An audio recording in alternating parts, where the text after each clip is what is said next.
नमस्कार मंडळी, श्रीषाच व्हिडिओमध्ये आपल्या सर्वांचे मनापासून स्वागत आहे. तर आज आपण पाहणार आहोत झटपट, पौष्टिक व लहानापासून मोठ्यांपर्यंत सर्वांना आवडणारा हा पदार्थ म्हणजे डाळ तांदळाचा ढोकळा.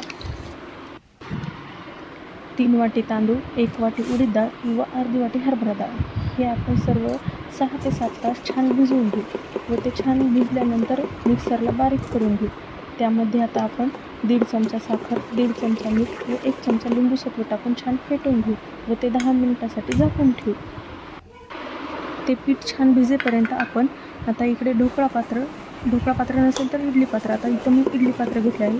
तर त्यामध्ये छान पाणी टाकून एक साईड उकळायला ठेवू व दुसऱ्या पात्रांना आपण छान तेल लावून घेऊ व ते तेल लावून झाल्यानंतर हे आपण जे मिश्रण ठेवलं होतं त्यामध्ये आता आपण 1 चमचा खायचा सोडा टाकायचा आहे व एकाच डायरेक्शनने फास्ट फेटून घ्यायचं आहे.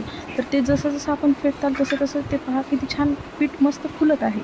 तर हे मिश्रण आता आपल्याला जेवढं फुलल तेवढं आपल्याला फास्ट त्या पात्रामध्ये टाकायचं आहे व या पात्राला आपण थोडंसं या प्लेटला टॅप करू जेणेकरून ह्या इडली स्पंजी होतील व त्यानंतर आपण हे 20 मिनिट वाफवण्यासाठी ठेवून देऊ.